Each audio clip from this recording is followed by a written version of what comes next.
Call this meeting to order at 5 p.m. Please join me in the pledge.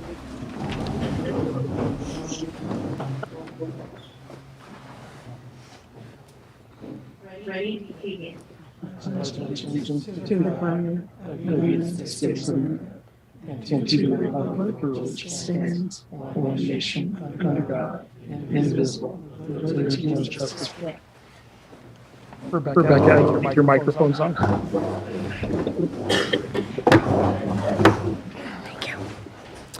All right. Right. Roll Roll call. call. All directors are present. Approval of the agenda. Mr. Bartz, are there any changes to the agenda? We have no changes to the agenda tonight.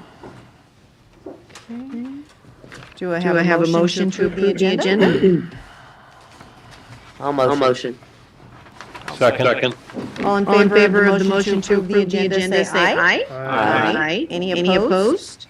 Thank you. Thank you. The agenda is approved. Public Public comment. Are there any members of the public in person that have a comment? No? Okay. Okay. Online, Mr. Barnes? No comment. Thank Thank you. you. All right, Right, so then we will move on to item number 4, presentation on budget impacts. Thank you, and welcome to the people in the audience tonight. We're going to start off tonight with a budget comparison. This is kind of a cost comparison of give you a little background of where we've been and the cost increases we've seen over the past few years. I'm going back to 2019. And this is going to be a team effort tonight. David Nolan is going to be presenting this first part of the budget comparison. Thank you, Don. So you guys, brought your attention to the handout we have budget comparison. We go to the. So we're looking at what does the current rising inflation look like. So nationally, we're looking at a 17.67 cumulative price increase from 2019 through today. And what we're saying is it's taken us $1.18 to purchase today what we could have bought in 2019 for $1. And that again, that's nationally. So how does the current rising inflation affect the district? Because the district has been seeing even higher rates than the national rate.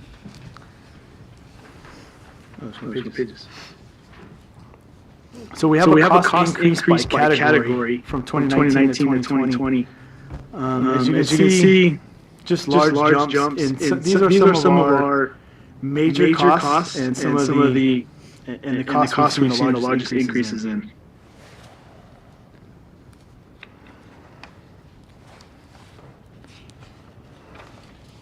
The next page is just, and then it goes into each page or slide on the screen is per section. So the next with dollar amount. So the next section is just the healthcare. It's going up 45% over the 4-year span. The next page looks at software support with an 82% increase and close to $90,000.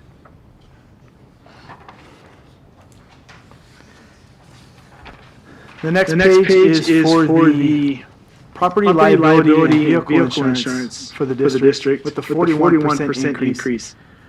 And even with that, this last prior year, staff was able to work with SDRMA for slightly reduced rates. But even now, as we're going to see later in the budget, they're going to go up 17% in this coming year. The next page we're looking at fuel costs, in which everybody can relate to, of a 110% increase over the previous 4 years. Our repair and maintenance costs, we have a 25% increase. Now this is all the repair and maintenance throughout the district, excluding the wells, because those are some big ticket items in which we kind of break out. So we just focus on the other items. And even that's going up $130,000.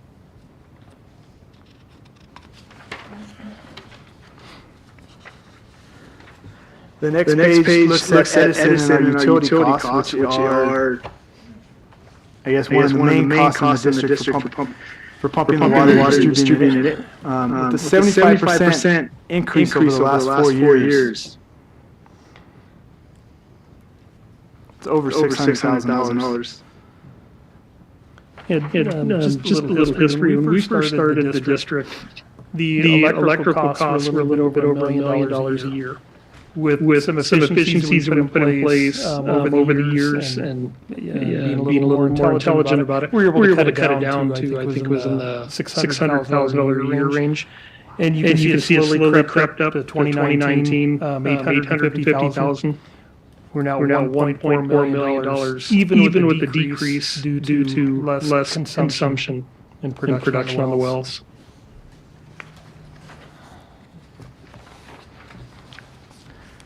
The next page, the item cost increases, looks at the direct costs of each specific item and what Edison is charging us. They're increasing their rates 16%, 13%, 16% each year, to a cumulative 50% over the last 4 years. Another, I guess, consistent major cost in the district is the chlorine cost per gallon. And that's went up to 47% with the huge jump in this last year.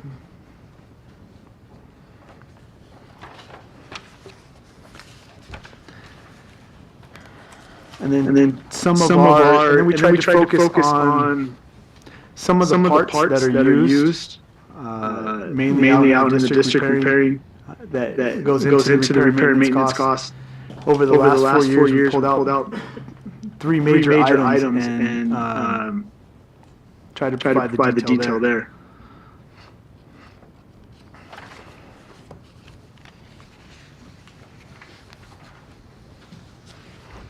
So the takeaways is, while some of the districts, the largest district costs have gone up an average of 60% since 2019, the district has kept its rate increases at only 6% per year. And while keeping rates as low as possible is one of the district's goals, we also have a responsibility to ensure the longevity and reliability of the district services to its customers.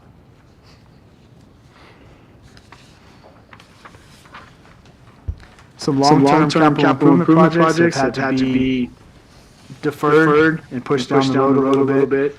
And as it stands, the district is not currently able to repay its reserves for some loans that we took out for the water rights and such.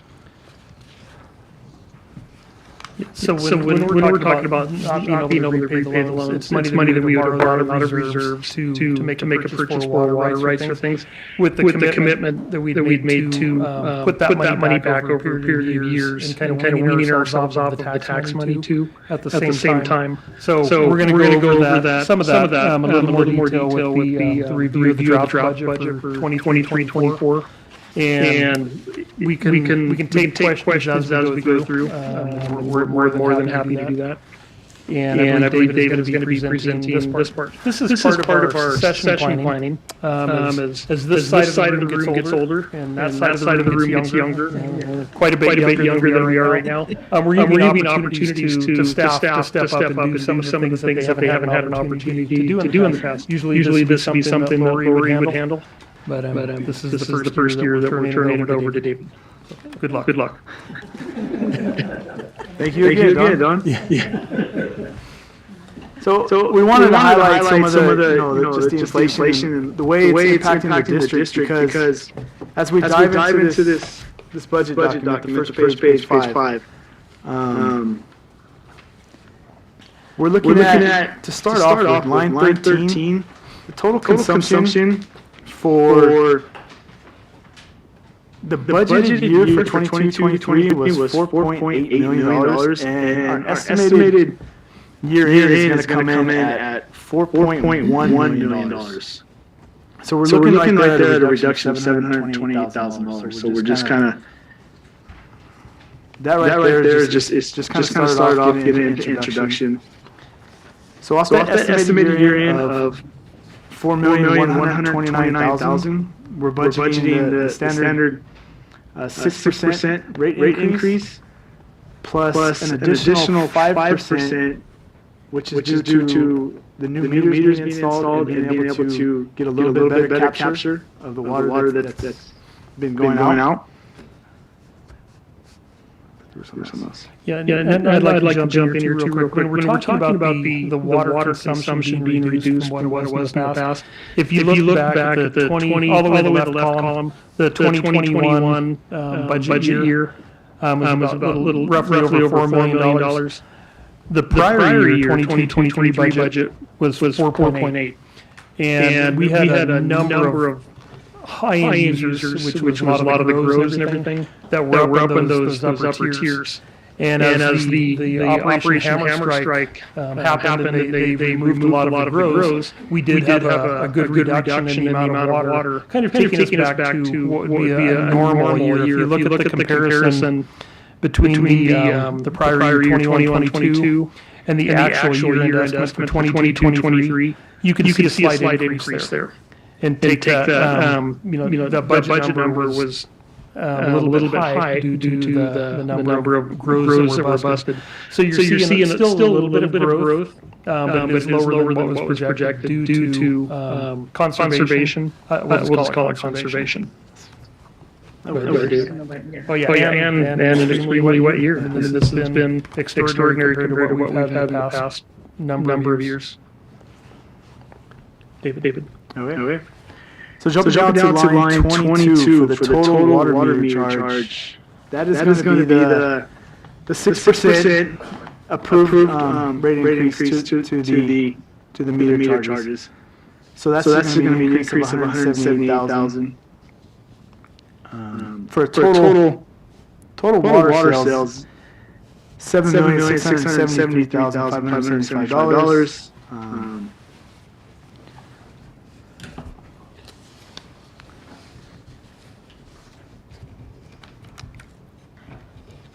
For line 25, the special assessments, that has a slight decrease, and that kind of goes down every year based on the new meters that have been installed to the district. So that we're budgeting at $283,463. The park and rec fees for usage has a slight increase of 10%, as rates were approved a few months ago, I believe, to go up.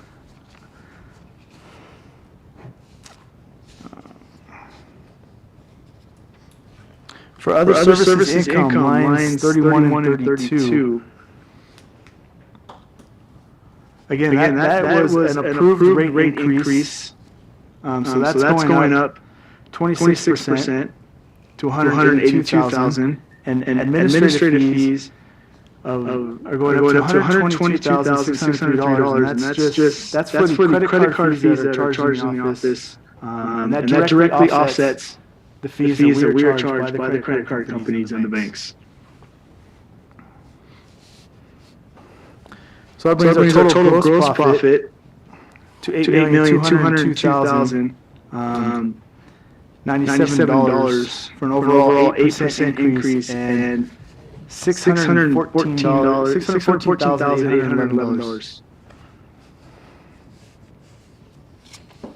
As we move down to water purchases,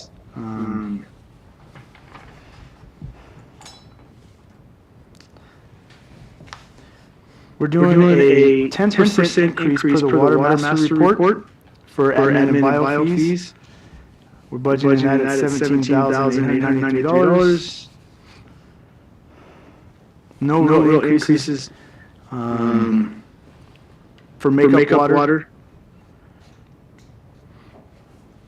And again, we like to note out, as I think we mentioned, the loan from reserves to purchase water rights. That savings by purchasing the water rights this year is coming in at $1,113,338. So a little history on that for those in the audience and the new board members. When we purchased Meadowbrook Dairy for the water rights in 2010, I believe it was December 2010, we were having to lease water from Hobby Water Agency every year. even with the continued ramp down that we've had, with the additional water rights that we purchased between that, the Meadowbrook Dairy purchase and a purchase we made from Aqua Capital for about 960 acre feet, the savings that we're seeing now is over $1 million a year, just not having to lease water from MWA. And also, I do want to point out also on line 40, excuse me, Dave, if I jump in, some of these that I probably need to explain. We had well 14, and it's line 40, and we have to pay for every acre foot of water that we pump out of well 14 with the capabilities we have now, and with the reduced pumping that we did this year. We only ran well 14 just enough to keep the well ready to run. So, we're expecting that again this year with well 15 going online. So we're budgeting $5,000 instead of $100,000 or more, which we paid in the past for some of the Antelope Valley adjudication fees.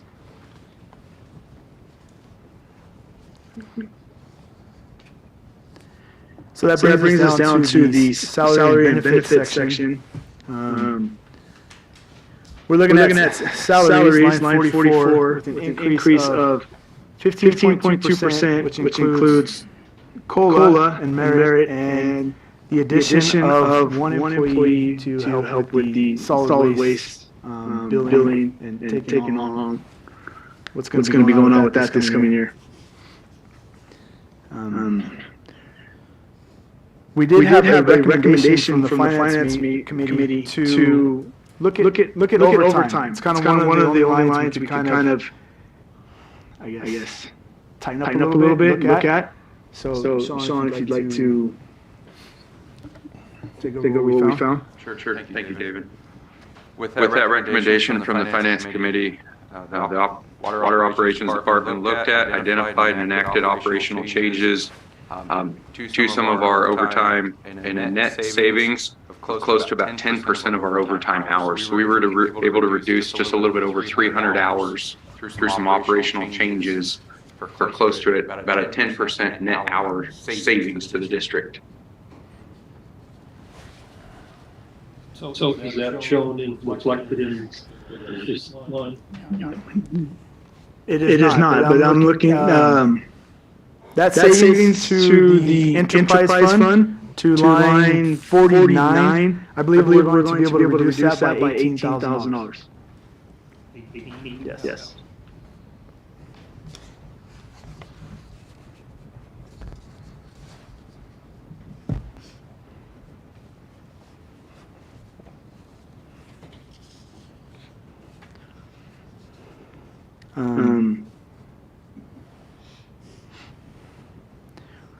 Line 52, we have employee group insurance going up 7% to $505,511. Retirement costs are going up 22%.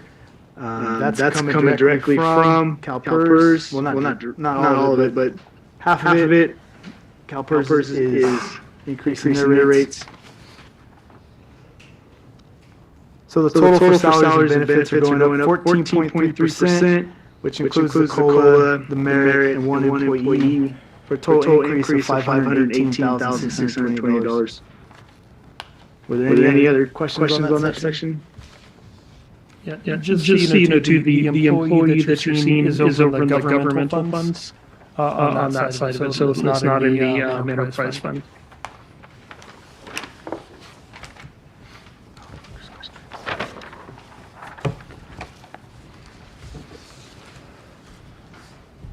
That brings us to the next page, line 55, board compensation. We'll jump down to line 61. The combined board compensation is being budgeted at $115,750, which is only a 10% increase, and that's just a result of a full board and some new members possibly having to take just additional training. Last year, We had one board member here. And this is actually down substantially from the budget last year.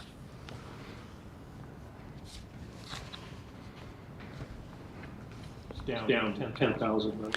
Yeah, the budget for 22-23 was $717,000. So this is about $16,000 less. 16,000. Oh, he's looking at enterprise. Yeah, I'm sorry, I was looking at enterprise in particular.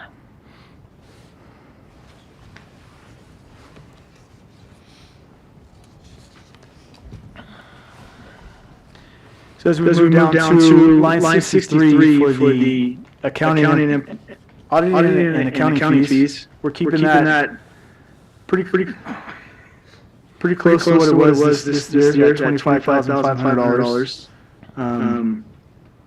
Legal services will remain similar at $65,000.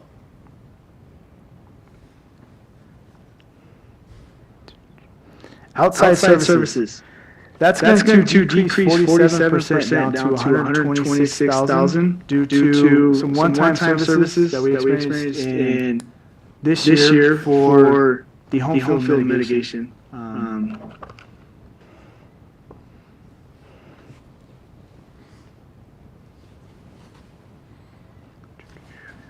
That's going to stay.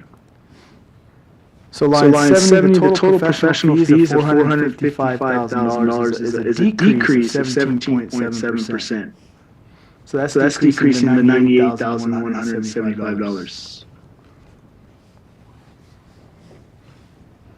And as we move into service and supplies, line 72 for advertising. Now that's showing a 90% increase, going up to $32,000. Yeah, and all of that is in the government funds. As you can see, that's going up to $23,000, and that's with the advertising for parks and the additional solid waste and activities. So the enterprise fund is only going up to $1,200 for that.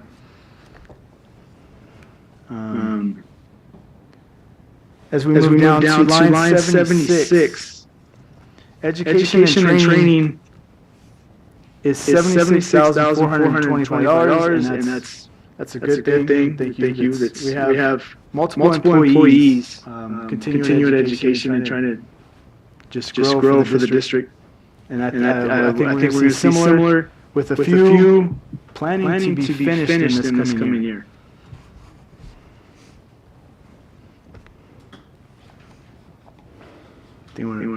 So now we go down to insurance, line 80 for the property insurance.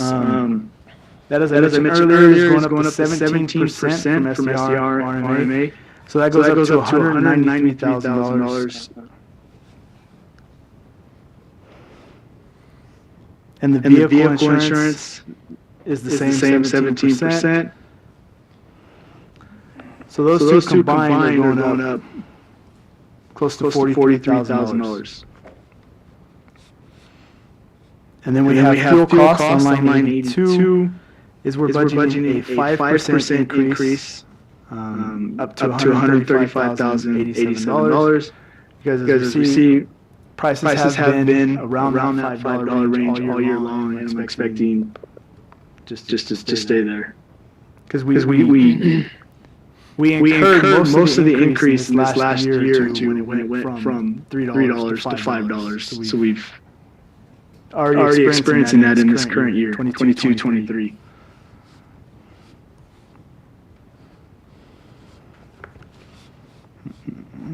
That brings us down to line 87 for repair and maintenance. That has a decrease of 22% or $255,000. Our expenses were higher in this current year due to we had one well budgeted last year for the repair and maintenance costs, and we had three fail this year that we had to act on. And then this upcoming year we have one in the budget as well. In which I guess in the capital plan we had to take out some items to be able to balance the budget. So I think we reduced the initial plan by $490,000, I think it was. And a question. on the operations, on the maintenance. So how many wells do we have?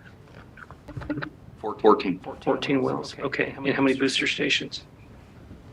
Active 36. 36. All right.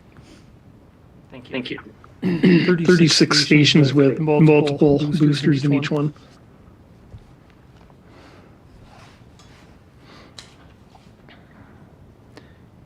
Okay, so I'd like to jump down to line 90 for vehicle maintenance. That was budgeting a 5% decrease down to 42,000. And that is with the upgrading of the fleets or just replacing some of the trucks as needed. We've seen the cost kind of steadily go down. So that's been a good trend.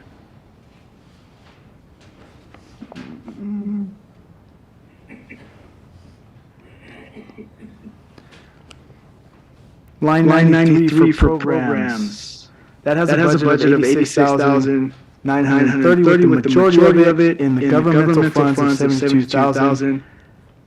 Again, that's for a lot of the new solid waste programs.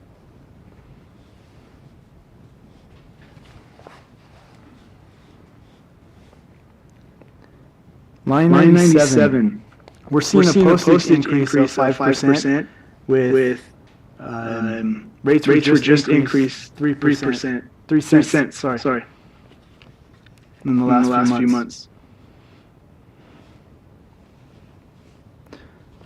So that brings our total service and supplies overall with a decrease of 6.3% or $135,066. So we move into line 102 for our telephone costs. That has an increase of 9.8%. We're just budgeting up $3,000 from current year in. I believe the field staff has had their phones for many years, and we would like to get those upgraded this year.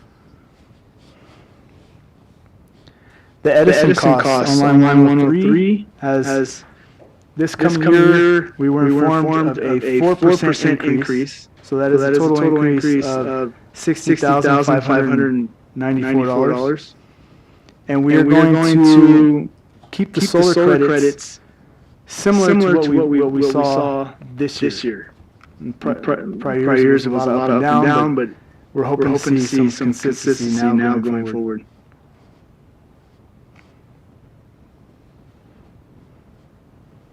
So the total utility costs are going up to 6.1% to $1,065,425.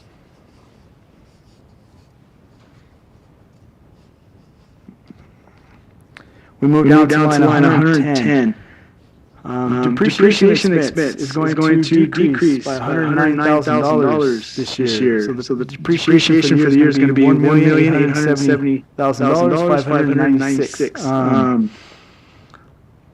That is, we had a large item that fell off the books. That's including things we plan on adding as well. Question? Yep. Is the new well in that? Yes. So I added that, but there was the chromium-6 mitigation from 5 years ago has reached its term. So that was a big drop off to offset it.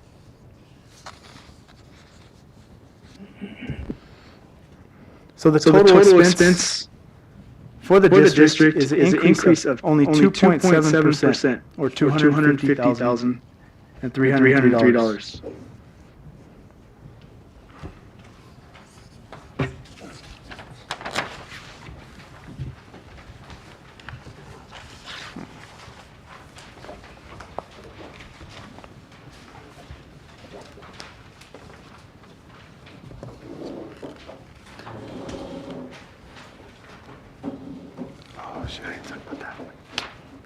Now the property taxes, we get these amounts from the county, and they are giving us, we're going to receive $1,688,951. That's line 118. Yeah. No, I'm looking at the total, line 129.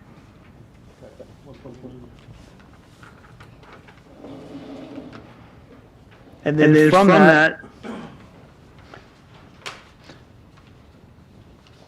we're reduced, this current fiscal year in line 130, we're transferring 156,000 from the governmental funds to enterprise. And it's going to be reduced to 10%, so it's only going to be a $104,000 transfer in 23-24.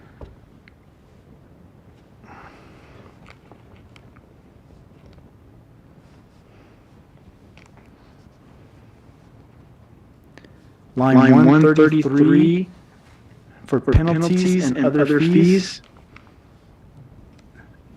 That has a budget of $206,107. With that 11% increase, which ties to the water revenues that we receive. It's directly related to water, the charges we receive. It's just the penalty. It's a fixed percentage amount.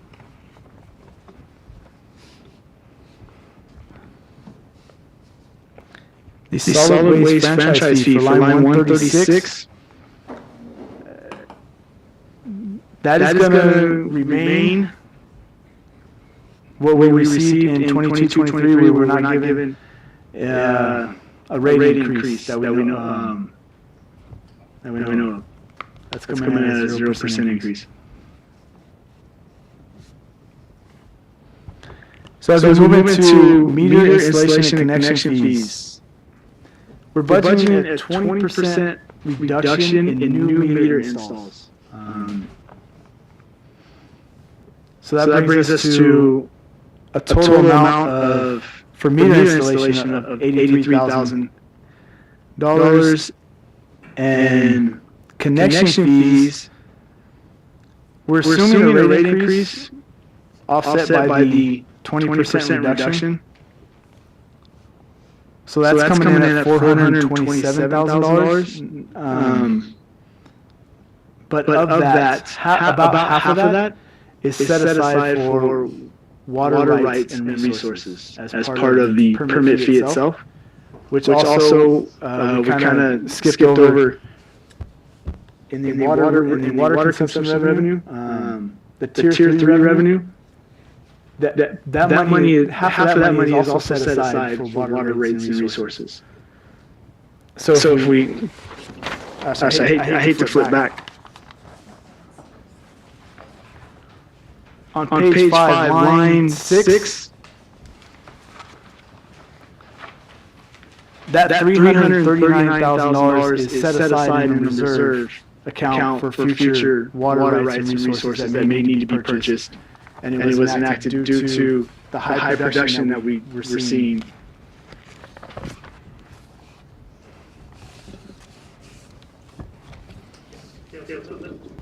So the money that he's talking about was for the tier 3 portion of set aside for water rights. And that can go towards a number of things that we have going for water rights that may be available, or potential leases with Mojave Water Agency when necessary. But that money is segregated for, specifically for that, we have to use it for water rights. Don, I had a question. With regards to our construction water, when they issue hydrant meters, Yes. is that sold at tier 3 rate? It's actually higher than tier 3. It's a construction rate. And I believe it's higher than tier 3. Is that correct, Sean? Yeah. Substantially higher than anything else.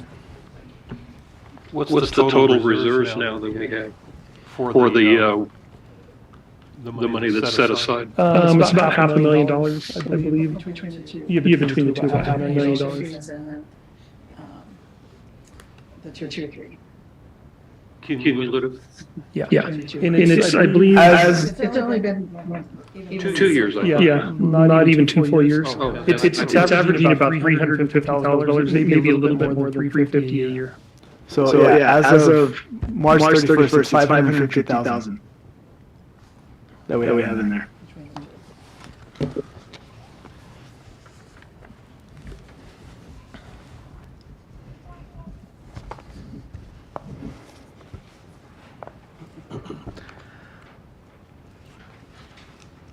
Yes, that brings us down to line 145 for interest income.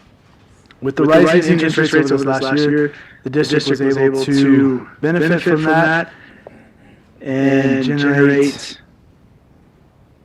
a projected year-end number of $798,000. With this upcoming year, we're budgeting $950,000, and that's with almost all of the money, $20 million invested at an average of 4.2%. I'm going to pause you for just one second. Mr. Barnes has his hand raised online, so Mr. Barnes, question? Yeah, thank you. Can you hear me? Yes. Okay, I just had a question. Are we budgeting for self-haul permits? Is that something that's being factored in yet? Yes, that will be determined during the solid waste portion of that. We don't have that in the budget because we're still waiting for the rates and the determinations to be made on that. But I know that is one of the things that's under consideration. Nothing has changed from what we talked about before. Yeah, neither expense nor the revenue. Gotcha. Thank you. You're welcome.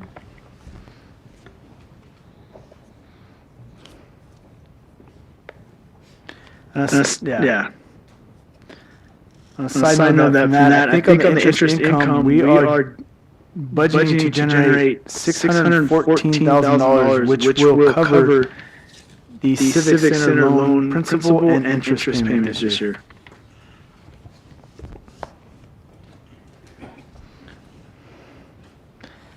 If we jump down to line 153 for the property rental income,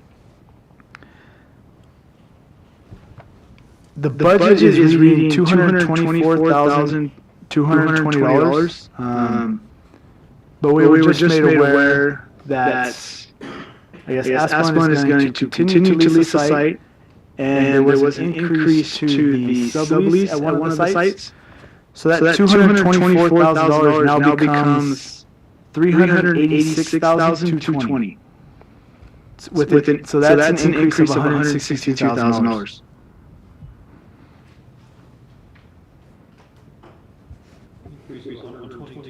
$162.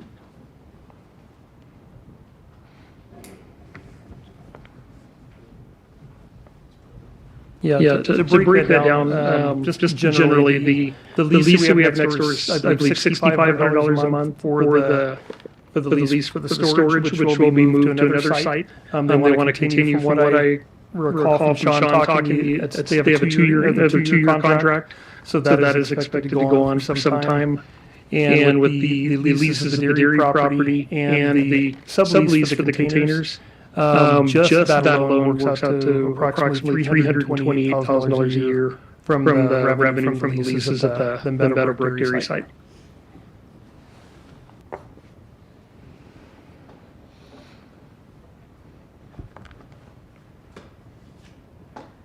And then line 155, we have the Chromium 6 surcharge. So that is an annual budget of $843,022, which is directly offset on line 163 for the Chromium 6 expenses.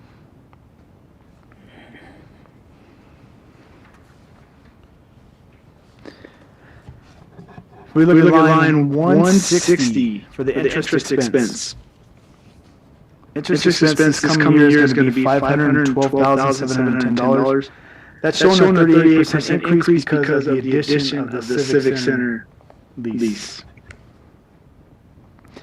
And then the loan administration fee on line 161, that's going down to 71%, down to $16,000 because of the one-time origination fee of the loan in 22-23. In line 164, the net increase in fair value. That was an adjustment needed to be made based on the district funds being invested in LAIF. All of the money has been moved out of LAIF, so we will not need to make that adjustment this year. It was just an accounting entry.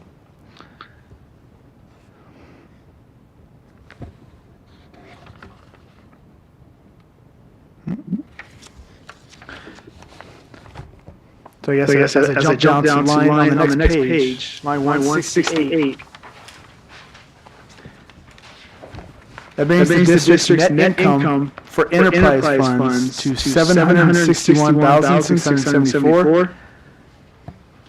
Governmental funds of $1,239,178 for a total for all funds of $2,852 with an increase over projected year-end of 7%.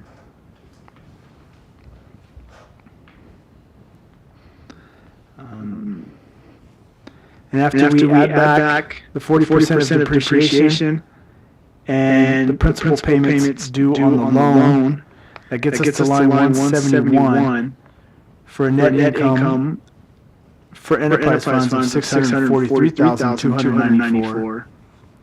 Government of $1,276,000. And the total for all funds of $1,919,577. And that does not include the $162,000 that we just talked about in lease revenue increase, and the $18,000 savings in enterprise funds. For line 172, the transfer to reserves, water rights and resources, that's what I briefly touched on. That's half of the tier 3 revenue that needs to be set aside, and half of the connection fee that is set aside. So that's the $559,617. And as we remove that from the budget, that brings our total net income for enterprise to $83,000. And therefore we're not able to make the repayment to ourselves back to the reserves for the water rights purchase in this coming year.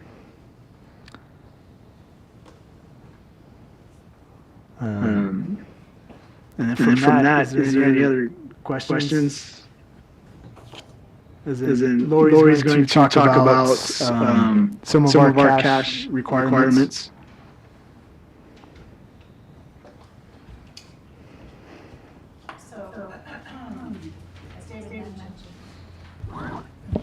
As David mentioned, we're not going to be able to meet our commitment to repay ourselves for the loan back to reserves for the water rights loans that we have.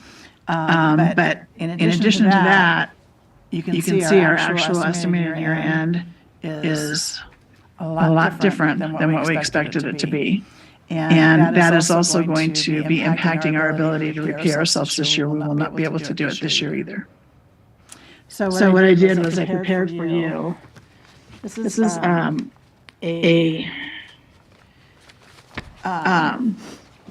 history of kind of our loan repayment schedule and where we're at with that, just to kind of bring you up to speed on that. But there's two things that we're going to address right now. One is this year, and the next thing is how we might be able to help ourselves a little bit next year. So we have some ideas for both of those issues.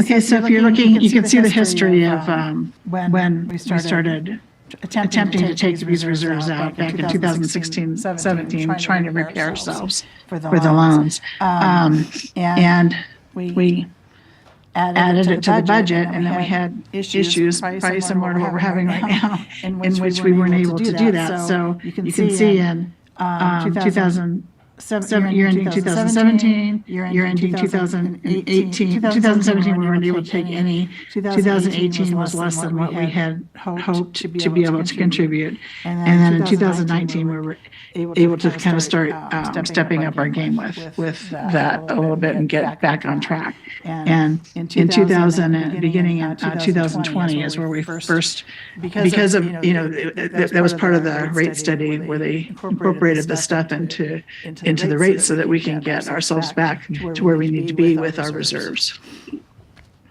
And so bottom line is you can see the beginning balances of the loans and when they started, and you can see the different payments. And for example, Chromium 6, the money we collected from Chromium 6, the Chromium 6 fees went first and foremost to repay ourselves for that the water rights that were associated with that. And then they went to repay for the other items that we've been purchasing for the other projects we've been working on for Chromium 6.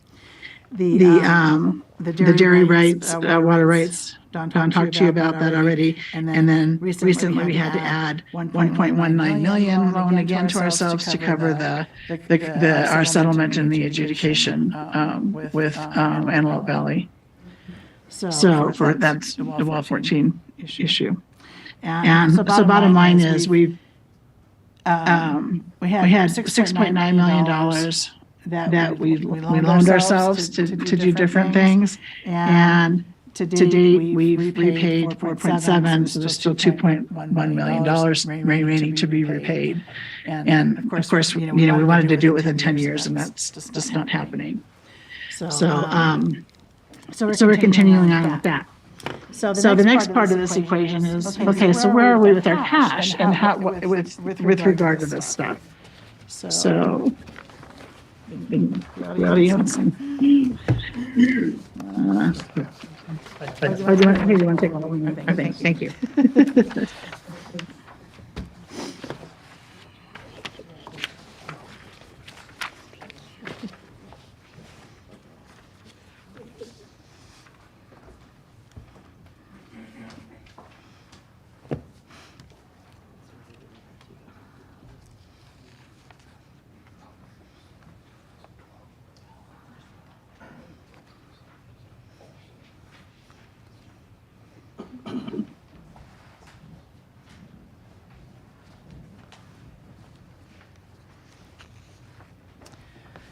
So if you look at this cash report, as I'm calling it, as of March 31st, we have $6,071,000 in our water cash account.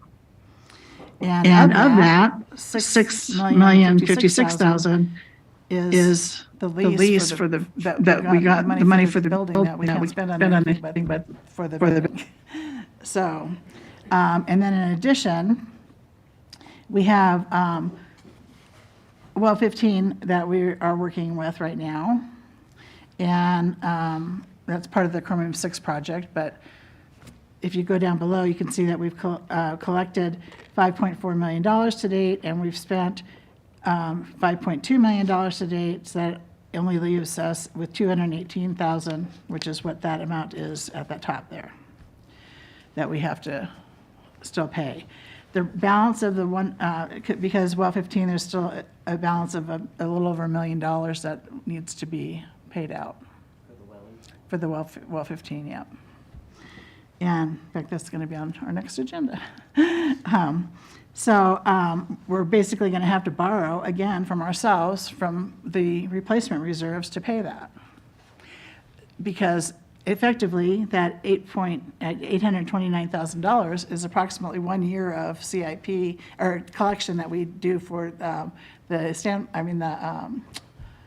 chromium surcharge, right?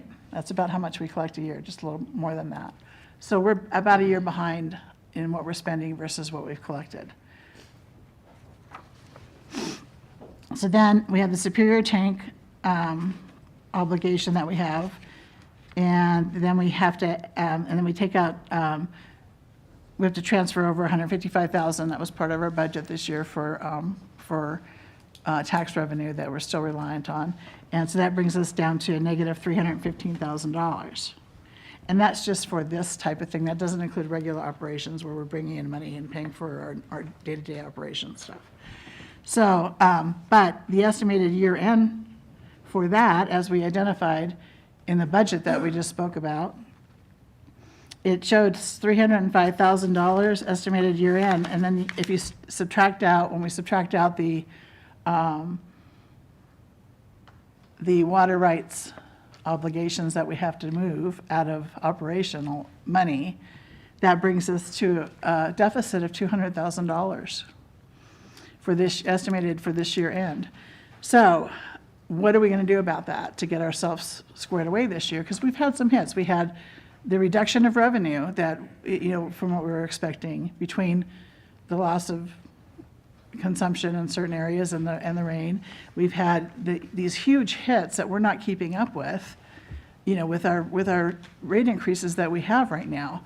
And so we've got to do something to get ourselves square this year at least, and then moving forward from there, we're going to have to address it differently. So that means, and so what we're suggesting, in talking with Don and David, we kind of came up with some ideas, and the most reasonable idea right now is we have the rents that we still have under government fund, that $790,000 is revenue that we've received for rent. And we're proposing that we transfer $700,000 over to water revenue to help make water whole for this current fiscal year. That's the rent from the dairy properties down there. And if the board likes that idea, we'll bring it to the next board meeting for the board to approve that transfer. Because whenever we transfer between funds like that, it has to be board approved. So that takes care of this year. You can see on here, under government funds, that's basically the rental revenue that we receive for the dairy and for the property next door and things like that. And then we have parks revenues, and we have commitments for that. We have the property tax revenue, the money that we have, and this is actual money that we have in the bank.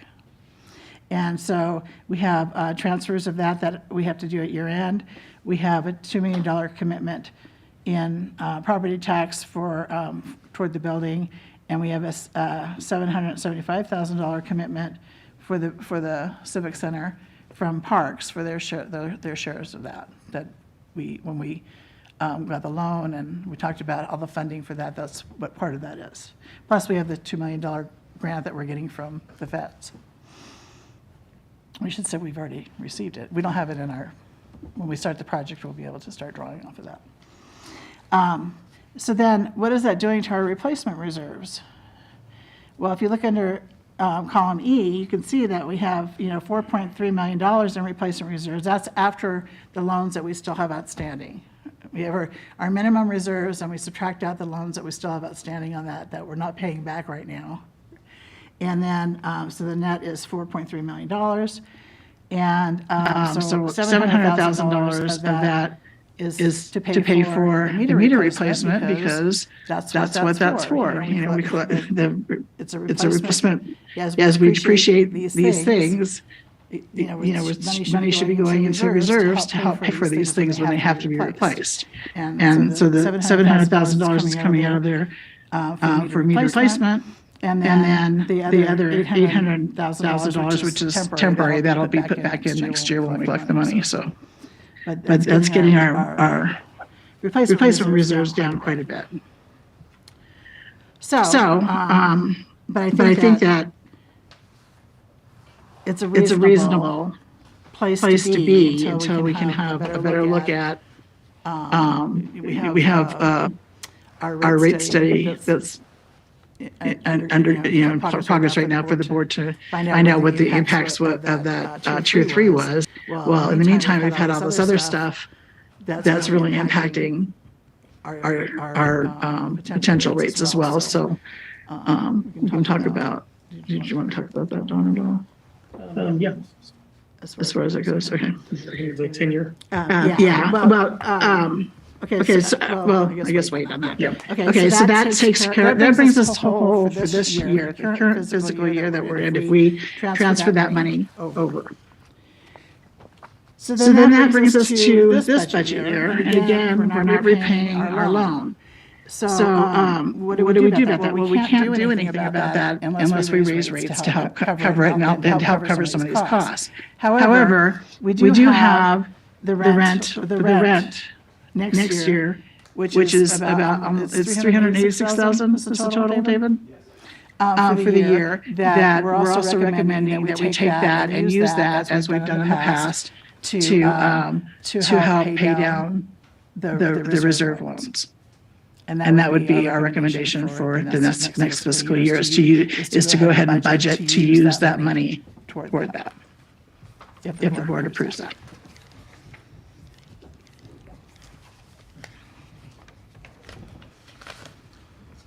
Are there any questions so far? No? Okay.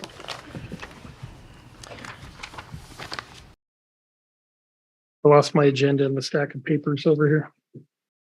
No, so are we ready to move on to number 6? Is that what we're doing? Actually, Don was going to address. Yeah, we want to talk about the number 5, which is the 10-year capital improvement and maintenance plan. And that is going to be, this is going to be a team effort on this also. So starting on page, I believe it's page 10, and yeah, page 10. This is the 10-year capital plan that it's a rolling 10 years going forward on what we think needs to be done. What we've done with this for the 23-24 budget is we've removed just about everything that we feel is not necessary. We've pushed a lot of things off, and you can see some of the stuff stacked up in 26-27 and 25-26. What we'd like to do, we need to go through this with the engineering committee and with the board over the next couple of months to as we look at what the rates should look like in the future years for the improvements that are necessary to operate the district. But what we did is we moved everything that was not what we think is absolutely necessary for this year, and really for 25-26 or 24-25. We went pretty lean with that too. So if you want, Sean or George, do you want to take this? Is this one you want? Okay. Go ahead. One thing I'd like to mention is, as part of our budget and we talked about this earlier, how we took money out of the 10-year, the bare maintenance budget, which is part of this, and moved it into future years. And that we did that last year with we had budgeted 2 wells. Well, then we ended up, we pushed one off and only budgeted for 1. But in reality, we ended up having to repair 3 wells. And we did not budget for that, which is part of the problem that we're in right now. So in talking about this is kind of what led to what we're talking about right now with discussion about this.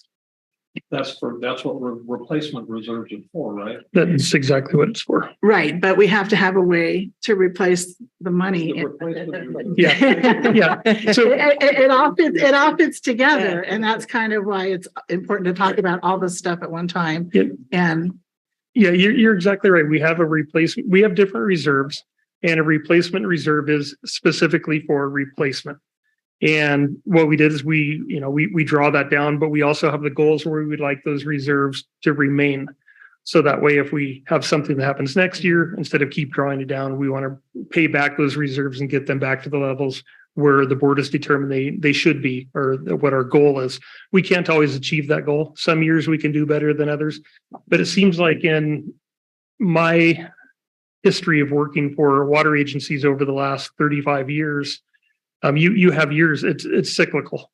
You have good years, and then you'll have years where something hit. I mean, these last couple of years with the cost of goods and services going up way higher than we thought they could possibly be. We're going to be playing catch up for a little bit, but I think we have a plan, and Lori's presented a lot of that already on what we think we can do with the paying back some of the reserves or moving some of the money from the leases that we have back into the budget. to make it to where it's going to be good, but we do need to maybe cut back on some of the capital improvement projects so we don't keep spending the money and draw the reserves down. We want to do only what's necessary in this process. George? Yes, I'd like to have Sean start off the first section in item 1. Thank you, George. So in our 10-year CIP, item 1 touches on our chromium mitigation projects. With a quick backstory on chromium. Today, the MCL, or the maximum contaminant level, stands at 50 part per billion. We anticipate that ruling coming later this year. When that occurs, they're going to give a 4-year compliance window for larger districts. Our district falls into that category. So that puts us roughly in the year 28 by compliance. The state has surprised me in the past, so that's subject to shift one way or another a year, but that's the rough time frame we're looking at. Some of the projects we have left, well 14, we would have to profile that. Well 12 has been profiled, but we'd have to equip it with a packer, either a hard pack or a pneumatic packer, to bring that chromium level down a little bit. Well 16 is our future water supply. Well 15 is currently in construction. Just real quick on well 15, happy to report it's drilled, there's water. It's 650 gallons a minute, reliable source. We just finished test pumping about 2 nights ago. We took our discrete sampling, a full profile has been captured, and we're just waiting for those samples to come out of the lab. With chromium at 1.7? Yeah, so our preliminary sample results came back at 1.7 part per billion, and that's throughout the strata. We did some testing night before last. Our guys were out there 2 and 3 o'clock in the morning. We finished taking those samples just to hammer home 100% certain. So we have a complete profile, or like a snapshot of the well. So I want to be able to look everyone in the eye and we'll know exactly what's in there. So that's complete. We also have Sean, let me just give a quick overview for the Chromium 6 project. About 5 or 6 years ago, gosh, it's been a while, we anticipated about a $17 million project for Chromium 6. With the expertise that Sean's brought to the district, and with looking at different ways of pumping, changing the pumping levels, doing the sampling, putting in packers. We have, was it 1 well that's above the MCL at this point, or is it 2 wells? today, it's 0 above the MCL.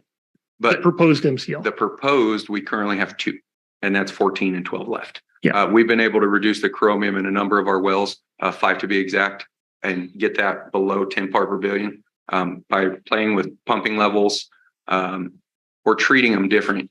You know, we basically take a snapshot of every well. They all have their own personality, move the pump up or down, play with the perforations, either treat up high or down low, or don't treat down low to achieve that reduction, to not do certain other projects. Yeah. So we are, even with what we have going now with these Chromium 6 projects, we are probably in the range of 60% by the time we're completed of what we had originally anticipated. And at one point, the rates were going to go up for the Chromium 6. We've been able to avoid that. Sean, go ahead. Some of our other projects proposed in the chromium mitigation are Reservoir 6A. If we can draw your attention to the nicely cleaned hillside up there on our new property. We now own the property that would be necessary to do that project with fencing. It's all cleaned up and ready. And a proposed secondary storage reservoir that would be housed at the well 2 tank site.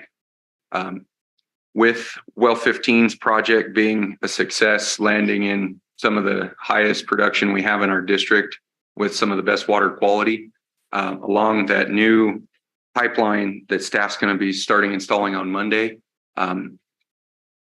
That is in the best production source of our district.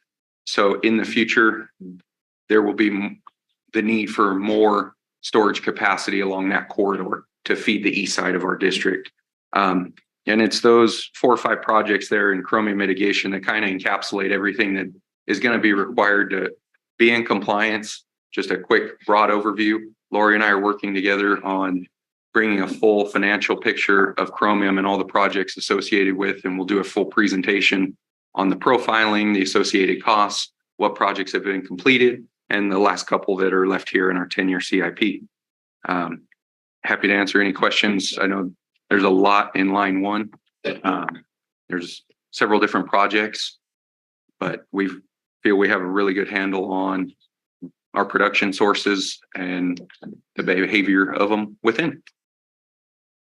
And with that, I'd like to turn the Civic Center line over to George. Thank you, Sean. For the Civic Center project, a lot of the soft costs are behind us now. We're kind of moving forward with the RFQ, as we all are aware of, and soon we'll be bringing that back to the board. The professional services for this year, for this fiscal year, 2023, we're going to get into the 2023, 2024, and that's more of the $8 million construction cost part of it. We're anticipating we're going to be breaking ground in July based on our revised schedule for the RFQ and the RFP. The next item, it's kind of missing here, but it's item 3, and also labeled missing is the master plan reservoirs. The category here was identified in the water master plan and the hydraulic model that was prepared. And this is based on, I can't say really deficiencies, but where we could use water in those zones. So we had 2 areas, and 7A and up in L1. L1 is at the southeast corner of our district, and 7A is just up here on the southwest part of our district. We're proposing not as big, but 2 small tanks that exist there, a 1.1 at 7A and a smaller tank at 350,000 gallons at L1. Those projects were moved out to 26, 27. It's not a priority. It's not a critical improvement that was identified in the master plan. It's just a project for the next 10 years as the master plan is kind of planned out for. Item 4, this item here is the pipelines. This here is the 22-27 year where we look at what pipeline projects would help in the movement of water in the distribution. And these were identified not necessarily as a priority. You see there's P1, P3. They identified P1, P3, for example, as just a pipe 1, pipe 3 in their map. So there isn't any priority list in that group in item 4.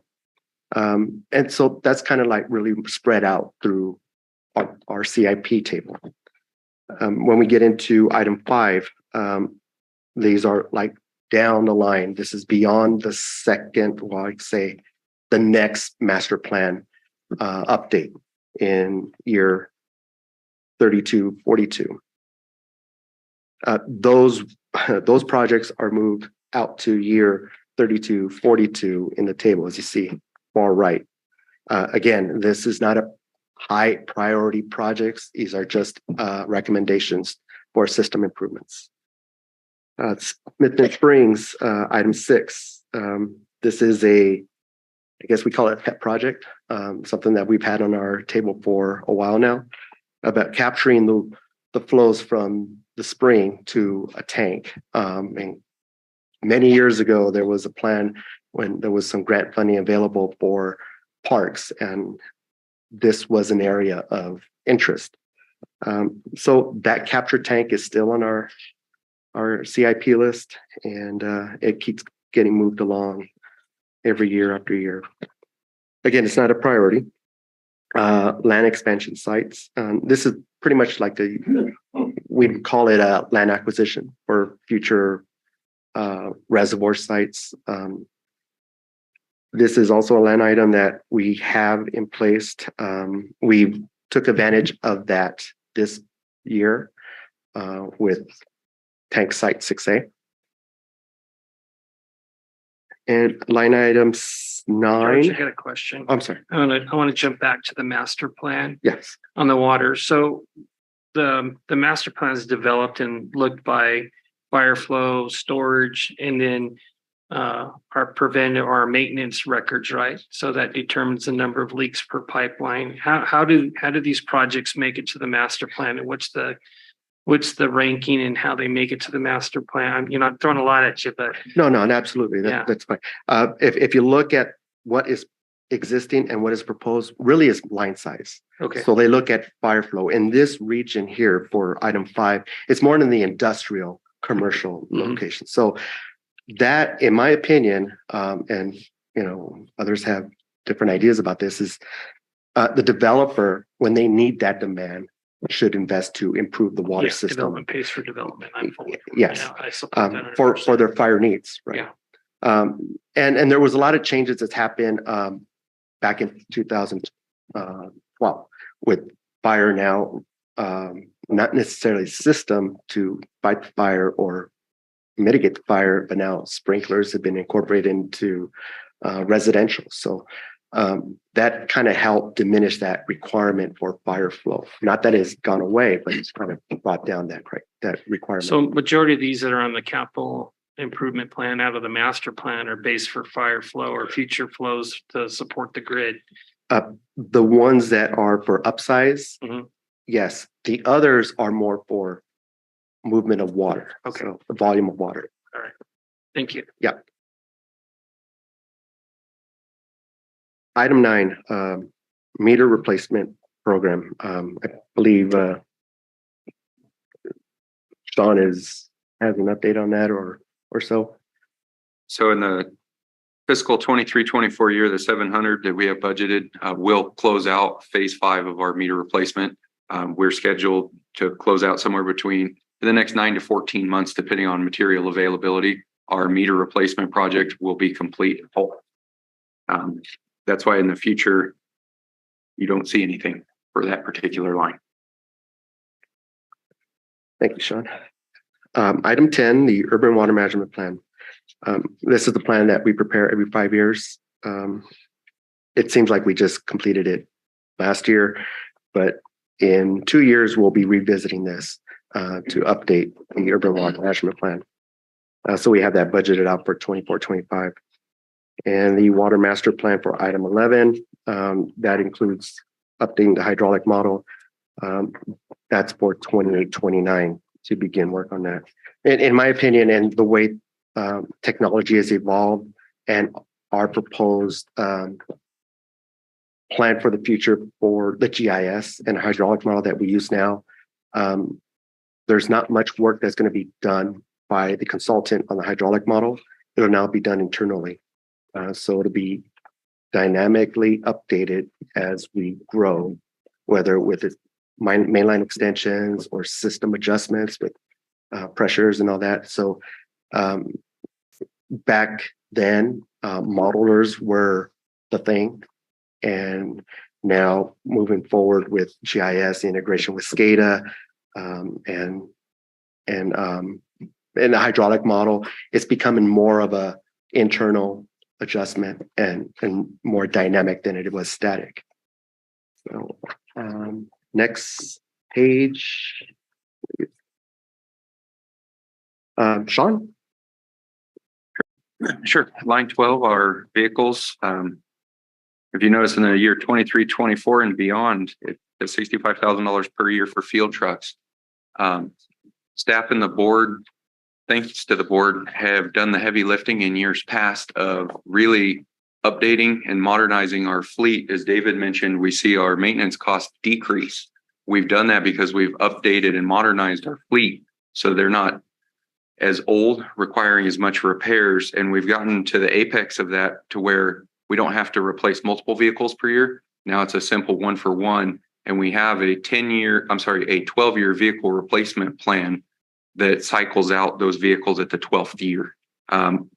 We've run the statistics behind the maintenance in our district, and really from year 11 to year 12, and from year 12 beyond, we see those maintenance costs rise exponentially. The dirt roads just seem to really take their toll about that time. As we look further down into our 10-year repair and maintenance plan, line 14 is our 10-year tank maintenance contract with Superior Tank Solutions. We notice the year 23-24 and the year 24-25 have done a bit of a switcheroo. We've done that to lessen the impact of the financial burden. We reached out to Superior Tank Solutions and they were kind enough to allow us to flip-flop those 2 years payments. And that helped ease some of that burden that's on the budget for this coming fiscal year. Lines 15 and 16, while they're still on our 10-year CIP plan, have been incorporated into line 14 and they're within that 10-year contract. Line 17 is our PRV, our automatic control valve. So the valves that open and close for water levels on the tanks and pump controls and whatnot. That's our repair and maintenance for that. As Lori mentioned, our well rehabs. We budgeted for one this coming year at 125. Line 19 is our booster rehabilitation. Again, we've over the last years rehabbed and overhauled many of our boosters. We used to do 5 a year. We've backed that down a little bit as costs have risen significantly. Instead of 5 a year, we now target 4 a year at the 80,000. Line 20 is our SCADA. We have an annual O&M contract with them at 5,000. Our emergency, so our PRV from zone to zone water manipulation, we have budgeted for $15,000 to rebuild certain PRVs. Line 22, our service line replacement. Our goal is 150 a year. We have $120,000 budget for that. And we noticed the absence of our water pipeline lowering. We had to unfortunately strike that. Line 23 is our solar O&M. Line 24 is our maintenance contract on our SCADA.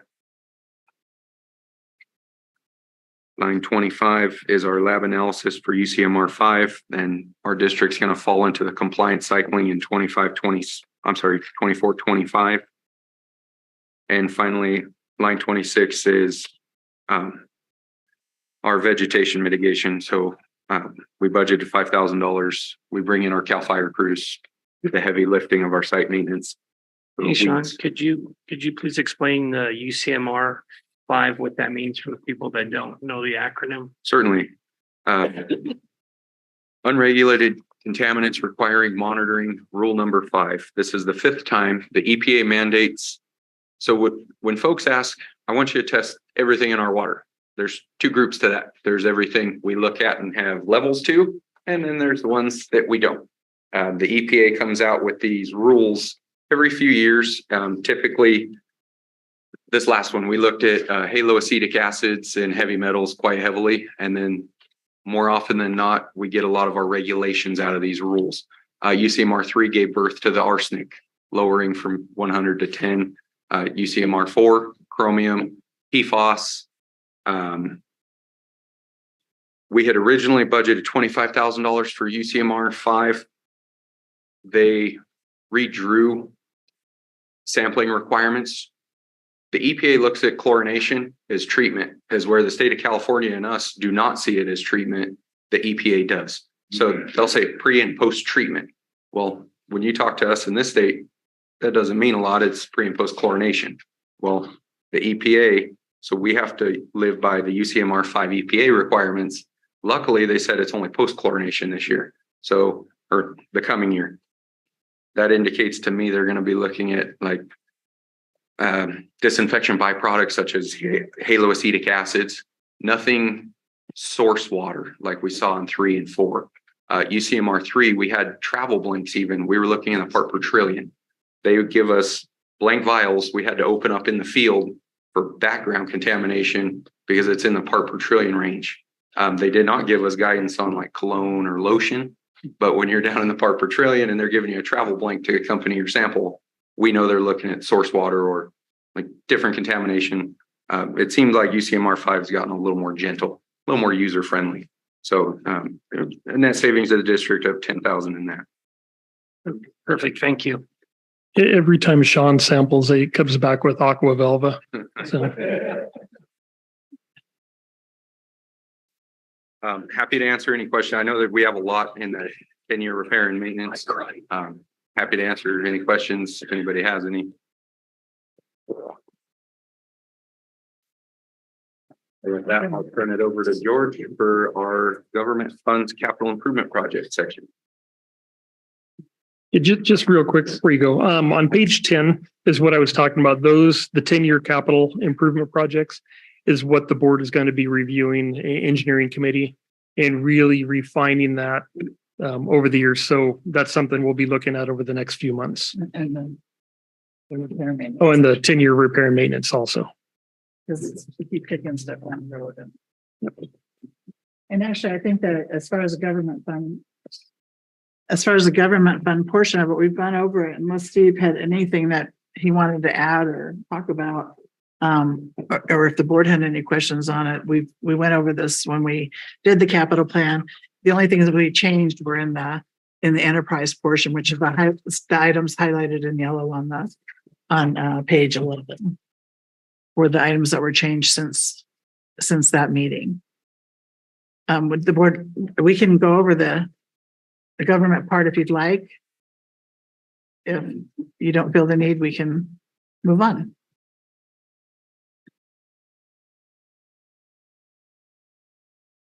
Would anybody like to review it? Nothing's changed. Nothing's changed on that. So that was the only, yeah. The public meeting input on it, or I mean, in just general concept, or just, I don't know. We can review it. If do you want to check with like we only have one person online? Mr. Barnes. Mr. Barnes, do you have any questions on the government funds capital improvement projects? If you do, please raise your hand or speak up. I do not. I'm good. Thank you. Thank you. We just didn't have any changes after we already approved this. So that was the only reason I didn't really. That's fine. Yeah. Thank you. Did you have anything, Steve? No, your mind stayed the same. Thank you, though.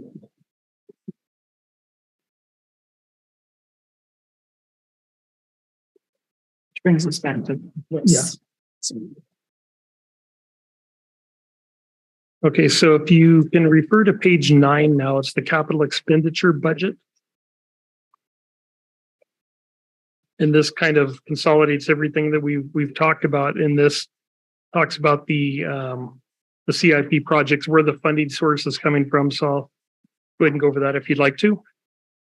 Project number 1 is the CIP chromium-6 mitigation. And it's the study, test, design, infrastructure, and construction. And we have $250,000 budgeted for that. And that comes from B, which is the chromium-6 surcharge. The future civic center, which is the construction of that, $8 million. And that is from E, which is from loaner grants, which we've already got a $6 million loan and a $2 million grant on the way as we proceed with that. 3 is meter replacement.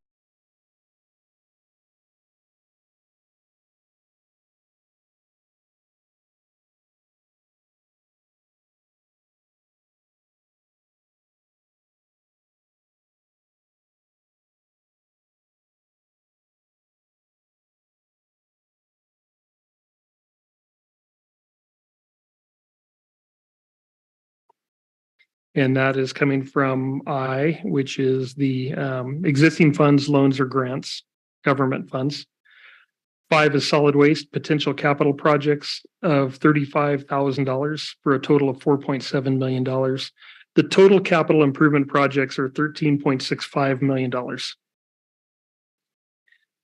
Capital purchases 6, and we have a $130,000, and that's coming from A and H, which is the reserve and depreciation fund, and H is existing funds available or operational revenue. For total capital purchases of $130,000, and the total capital improvement projects and capital purchases at $13.78 million.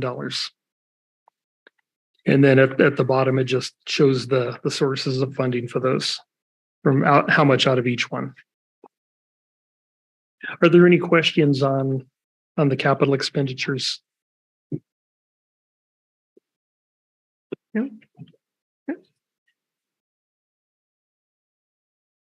Getting back to the budget and then talking about some of the, had a chance to kind of digest some of this a little bit and consider our recommendations.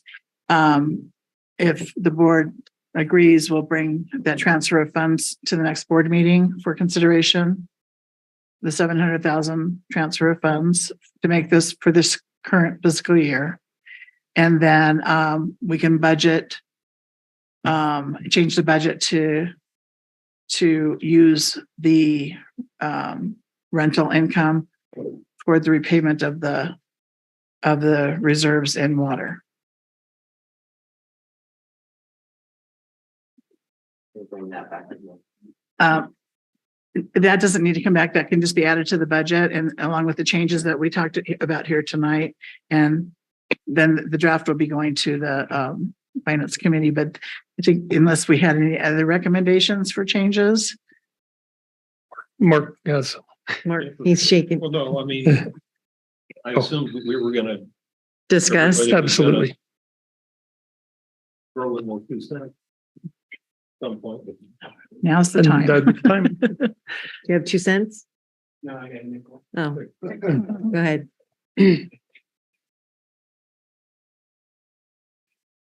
Yeah, it's a tough year, and we've spent quite a bit of time cutting back to where we can, except for the things that are absolutely necessary. And great presentation, and I am comfortable with the adjustments that you're recommending, so I'm okay with those. And then Sean, thanks for cutting out the overtime money where you could right there. I just want to make sure that customer service does not go off at all and everything's good.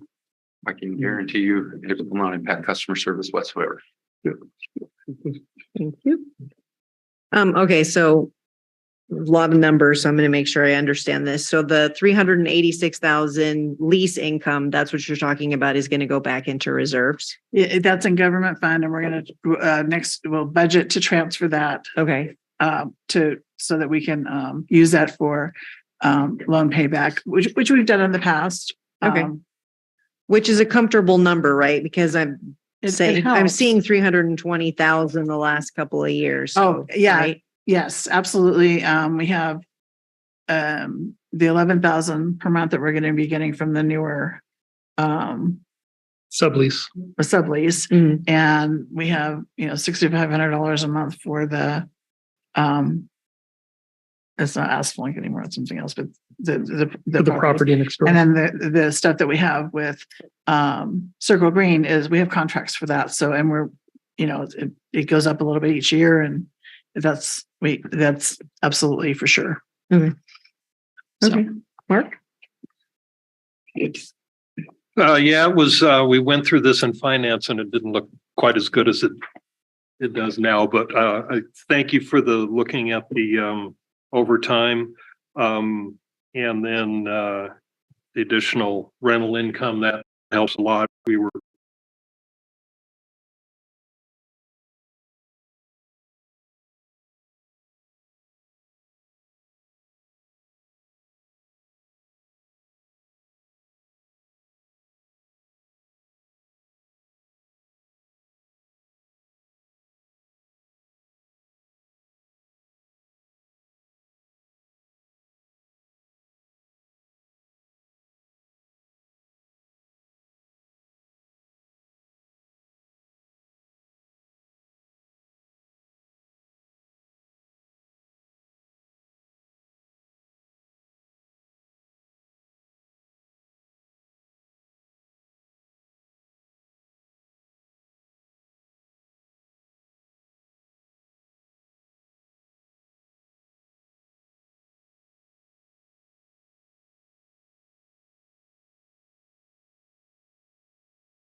and we can try to not pump the least efficient wells.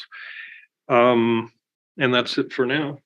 What line number was the leak replacement? Do you know off the top of your head? That is It's the service. 22 on page 11. Thank you. And it's a schedule for $120,000. It's a good thing, and we've been doing it for several years. But when there's a leak and we have to replace it anyways, we go out and do it. Mm-hmm. So this just kind of slows that down. I just think that we need to try to get a little more ahead of what might be coming in the future and try to save where we can. That's actually part of line 87 in the budget. Okay. That whole repair and maintenance section. Okay. Well, it goes into the operational budget. I was looking at some cost savings that we could do that won't affect, at least I don't think will affect the service or anything. So we've been pretty efficient in replacing a lot of lines. If we reduce that cost, maybe that'll help with overtime and other things too. So yeah, I think when we started that program, our goal was 100 per year. And then we started upping it. We kicked it up at one point. I think now's an opportune time that we could kick it down. So yeah. No, I think that'd be appropriate. But the board can make a decision on that. Sean, are you okay with that? That's because I know they're going to want to hear your input on that because you're the ones replacing them. That ties in with our service line replacement program, which has helped us see a reduction in leaks of 20 to 25%, which in turn does allow us to mitigate and reduce overtime. My only fear is if we reduce the number of services, we've had services with 17, 19, 24 leaks on them. We might see that overtime creep up due to those leaks that we're not replacing. That'd be my only. Mm-hmm. I'm not talking about cutting it out. I'm talking about reducing the number. We originally started at a much lower number than we're doing now. I think that getting a little bit ahead on the budget for this year might help next year. So because you don't know what's going to happen next year. I think your fuel estimates may be too low, but we'll see. Yeah, if you look at the cutbacks in OPEC that are going into effect this week or next week. So we may have some electricity savings. We may have more costs in fuel, but I don't know what's going to go on. But I think if we can just cut a few more things, then it's less to cut if there's a problem in the future. So, Happy? I don't have any other. I had a lengthy conversation with Lori, who answered 99% of all of my questions, which everybody else asked other ones tonight, which was helpful. So I'm good. Thank you. So, David, do you want to recap what we're changing in this budget so that we'll bring it back to the finance, but I don't think we're going to need another workshop. Sorry. Unless the board wants to bring it back for a final workshop before we bring it back for the hearing. Yeah, one thing I'd like to do before he gets to that is the discussion that Mark brought up about the service lines, make a determination at the board level on, give direction to staff on what to do with that. Can the engineering talk about it first or no? The engineering could talk about it, but I think this is the appropriate time because this is the entire it's a board level thing. Yeah. So. Yeah, the only comment I have was service leaks is having spent 32 years doing water operations and maintenance. If we have a high level of service leaks and we're not doing a replacement, it's going to eat you alive in overtime and costs. And anytime we have a leak in our system, it impacts water quality. So that's why you go out and you fix your leaks as soon as possible, so you don't create a water quality issue in the system. So that's all I have. Thank you. Sean, give me all of your thoughts on that. You were brief. Go more in depth. Our system sees between 400 and 600 service line leaks a year. They happen day and night. We have pulled out services with 24 plus leaks, 24 clamps. That means 24 different times somebody went out in a truck, dug it up, regular hours or not. That program is near and dear. 24 clamps on a single service. We're all going to have different opinions. Mine is not one favorable to that. In my opinion, that is one of the most beneficial line items in our 10-year repair and maintenance is our service line replacement program. Because if we defer that and choose not to replace it now, it's only going to leak more and more profusely in the future, compounding the problem. We're getting close to 20% of the district we've replaced. We have seen a reduction in leaks, but if we've seen a 20% reduction in leaks, we have not. And why is that? Because the rest of the services are aging and leaking to make up for the 20% we've even replaced. My professional opinion, we would actually need to increase the number of services we replace at this time. And touching on what Director Snyder mentioned, every time you do have a leak in your system is a potential input for water quality. You fix your leaks as soon as possible and as fast as possible to mitigate that. I would not want to see that line item reduced. I think we should leave the line item as it is because I think it's going to be 6 in one, half a dozen in the other. You're going to pay for it in overtime if you don't go out and fix them. So fixing them beforehand makes sense to me. I'm in agreement with you, Mark. With we can save money on traveling with board and all. There's other things, but I don't know. That one's kind of scary to me. That I just have seen what has happened over the years. When a leak happens, they're replaced. So if we have 400 to 600 a year, that's 400 to 600 that's being replaced anyways. This is on top of that, not that we're skimping back on replacements. When we do have a leak, it is not replaced. It's don't. Fixed. Typically, if it is in asphalt, we call an emergency ticket and we do replace it then and there. But our SOP as of today, it is not replaced. So it's not. You just put another clamp in? That is correct. And then we schedule it for replacement. If we were to replace every leak we have in our system, we couldn't keep up. Well, I just figured that this was doing the replacements. No, sir. Oh, on the leaks. No, sir. So when you have a leak, you don't use this fund to replace that line. No. It's scheduled for replacement. Yeah, a lot of it depends, I think, too, on the number of leaks that we've had on the same line. My philosophy is if it leaks once, put a clamp on it and you're good. Happens again, replace the line. And I think what Sean is saying, we have so many leaks that if you were to replace every line every time you had a leak, that you would be replacing 450 a year or 600 if you added the 150 to it. Well, yeah. But they prioritize it based on how many clamps they hit when they dig up to fix that first leak. And building up up the 17th. What Mr. Bartz is saying, our current number is 3 is our trigger point. We triage. So we took all of our GIS data and triage from the most leaks that we knew about and worked down. And when we first started, it was 7 and we are into the 3s that we know about. And then we find still services with 24 leaks on them. And with the numbers that we just talked about, doing the 700,000, the 386, that line replacement was already there. So you're just looking to you're looking to cut back in even more places. Well, but during the finance, we were $500,000 upside down. That was going to have to come out of savings reserves. The existing changes were 200,000 upside down. 3 for this current year, yes, but for the coming year, we're okay, except for that we can't meet our debt responsibility to ourselves. That's the only thing we can't do this year in this coming up budget. And if you take that and we're already taking almost 400,000 to cover that 528. So you're right, Mark. It's a couple $100,000 that we still need to. Yeah, if we wanted to meet our total debt.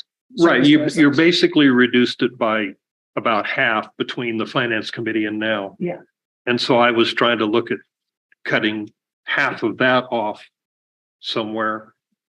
So that we can meet. So, I mean, that was just, those were the 2 places that I saw were, because I already had talked about overtime and you did something with that, and that's good. And so an overall budget is what the board decides. Now, if the budget is reduced a little bit more now, it doesn't mean that the board can't come back in 6 months or 8 months and revisit the amount of money that's in the budget. So So I'm getting a consensus that we're leaving the leak replacement line alone. Okay, so if I understand it correctly, the other one that Mark had was the 10% cut in the board expenses. Yes. It's just the overall budget. It can be. It was 110 or something. And if it was reduced by 10,000, that's 10,000 less in the budget. Yep. I think we're all in agreement with that, right? Yeah. Okay. Did you have something else?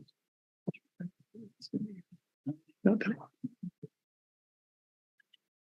Do you want to kind of sum up what we agreed to, David? I think you have the total list, right? 18,000 in one place and whatever you. And if we do the 10% on the. Well, if we do the 10% to the board compensation, I don't think we can touch the insurance line on line 60. So you're looking at 50,000 that can reduce 10% off, which will give us $5,000. Plus the $18,000 in savings from the overtime is a $23,000 change on enterprise funds. And we have the increase on governmental funds of $162,000. For the rent. In which, yeah, we've, I guess, I think we've got the okay to transfer the entire $386,000 for this budget year back to enterprise to the reserves. We'll budget for that. And then the other item for this year will be bringing to the board for approval. Yeah, and then Lori reminded me too, as we move forward, I've talked several times about it with the capital improvement projects and with the rate study and everything. So that will be coming up to get a better handle on where we're at too. So we don't want to end up upside down year after year. So that will be coming up. Okay.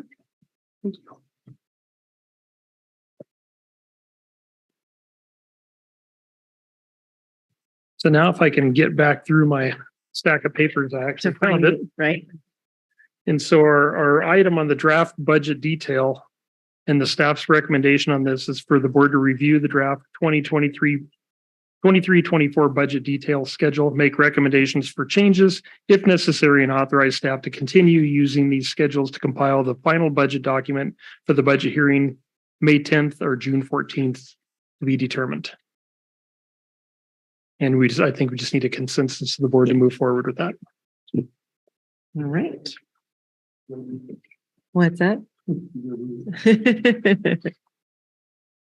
All right. So that was 5 and 6. We just kept rolling. So, right? Yes. All right. So then we're on agenda item 7, review of action items. Were there any current meeting action items? We'll be making the changes recommended in the meeting, and that'll be brought forth for the final budget process. Got it. All right. Does anyone have anything further? No questions? All right. So with no further business, we will adjourn at 6:44 p.m. Thank you.